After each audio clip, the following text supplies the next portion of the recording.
Hey guys, it's the Crypto Dealer here and welcome back to a new video. Now today we're going to be discussing Bitcoin security, which is a really important subject. If you're new to cryptocurrency, then I feel like this video is a must watch. There's so many potential pitfalls and basic things that you should be doing to keep yourself completely secure and to help you sleep peacefully at night with your Bitcoins. I don't know if you heard this, but Bitcoin hit $10,000. And it's received a lot of media coverage all around the world. That's great for Bitcoin, you know, it brings more people to the market, makes people want to learn more about the technology and stuff. But it also attracts scammers and hackers to the scene, which heightens the risk for everyone that is involved in trading or buying Bitcoin and other cryptocurrencies. Today, I've got a few bits and pieces to share. I'm going to talk about basic security that you should be doing for everything around Bitcoin. And I've also got a Ledger hardware wallet, which I recently purchased in the Black Friday sale, and I thought it'd be pretty cool to show everyone how to set it up. Hardware wallets are a vital tool in protecting your Bitcoins, and I recommend that everyone gets one or looks into buying one. Okay, so first we're going to go over a few basic points that really should be common sense, but you'd be surprised. Don't tell anyone your passwords for anything. This might seem like common sense, but sometimes you might need assistance with an exchange or a service, and you have to talk to support. They should be able to help you if you give them clear instructions as to what's wrong. That being said, you should always go through official channels when needing support. Slack or Telegram rooms, I wouldn't trust anyone there offering you support unless there's a way to clearly identify that they're a verified member of the team for the exchange or service that you're using. A lot of exchanges and services have support desks or Zendesk, or at least a support email that you can contact, so always use them when you're dealing with any problems. Number two, keep as little money as possible on exchanges at all times. Exchanges are fantastic for buying and selling and trading, but when you're not doing anything with your coins or planning to do anything with your coins, you should be keeping them on offline or hardware wallets. You never know when an exchange is going to go down or be hacked or something. So it's best to keep your risk exposure as minimal as possible. Generally though, with some of the bigger cases of hacks and stuff in Bitcoin's history, it's kind of been obvious that an exchange is going to run into problems, you know, when they don't process withdrawals, or support takes too long to answer questions, or the site's going down a lot. But that being said, even if an exchange is performing normally, you should always be vigilant and reducing your risk. Number three, this might seem a little extreme, but if it was ever to happen to you, you'd be very glad that you'd done it. I personally use a different email address for every Bitcoin service or exchange I use when I sign up. It might seem like a lot of work setting up loads of different email addresses and stuff, but if a hacker gained access to your email account, he could potentially have access to all your exchanges and services and reset passwords and gain access to them. I would also try and keep the names non-related to each other. You know, I wouldn't just say like Crypto Dealer 1, Crypto Dealer 2, you know, so it does require a bit of thinking. And that leads me on to point number four. Always use different passwords for every exchange, and also never use the remember password on your browser. It might be a bit of a pain to try and remember passwords, but there's a few ways you could potentially do that. One is that you could have a particular pattern on the keyboard and you just move it all along one key for each exchange. If a hacker is either brute forcing or has access to one account and is trying to figure out the rest for others, they're possibly unlikely to be able to figure out the method. Or two, your password could be like a formula, so the first two letters or number could be to do with the type of exchange, the next two could be to do with the day you signed up on it or the year you signed up on it. The next three could be the first, third and seventh letter of the email address used to sign up on it. And with that being said, you should potentially always reset your password at least every month or two. If you are having a hard time remembering passwords and really feel the need to write them down, then you should be using a piece of paper to write them down, not your notes in a phone or a computer or something. Because if someone's to gain access to them, they could potentially find a list of passwords.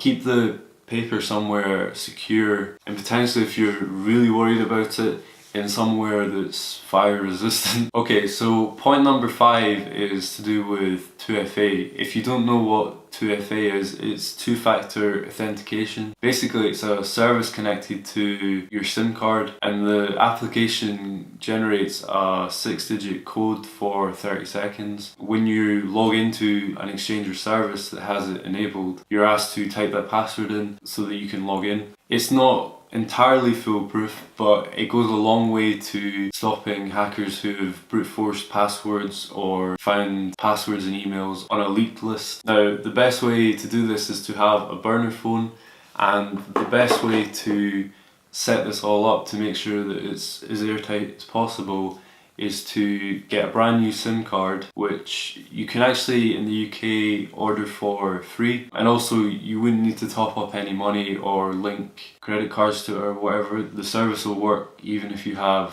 no credit at all. You should only ever connect to the internet to download the two-factor authentication app, which typically most exchanges support Google Authenticator. After that, you shouldn't connect to the internet at all, and you should be good to go on the burner phone. Side note is that if you ever meet up with cryptocurrency people, I'd never bring a phone that's got anything Bitcoin related on it at all. You know, obviously if you're meeting them, you're probably friends, but you never know what they could glean from your phone, or if it was to be stolen or something.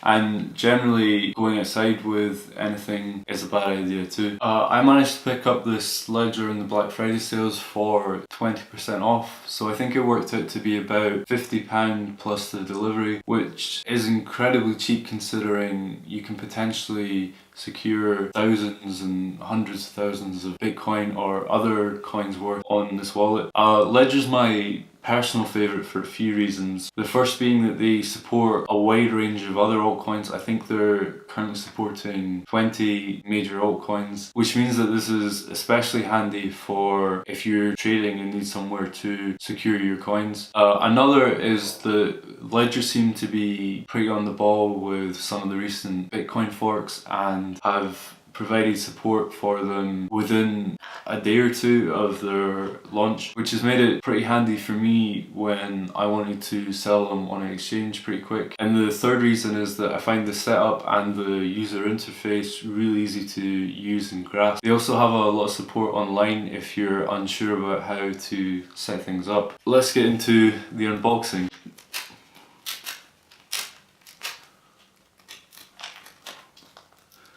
Silver foil.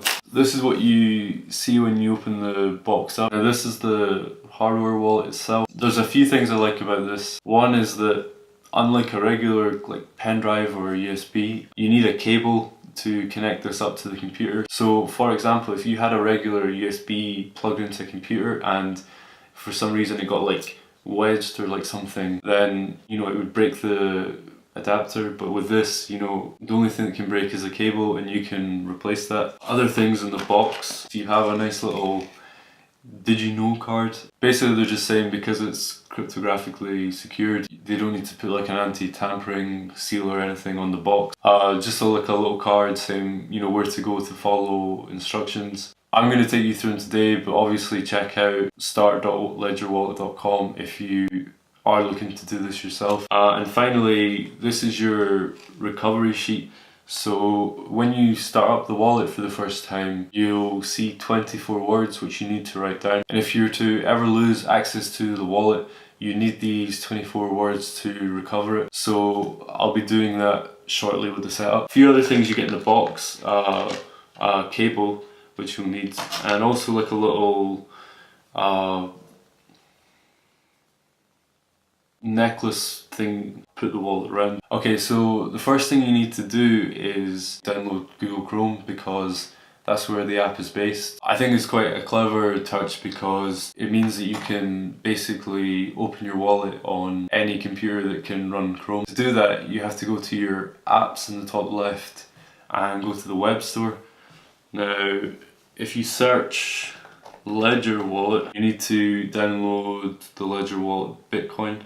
You also need to download the Ledger Manager. You just click Add App here.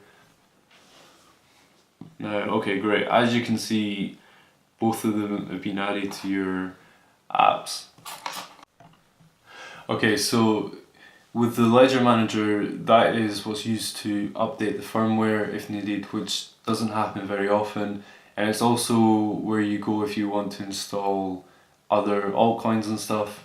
But the wallet itself comes ready with the Bitcoin wallet software on it.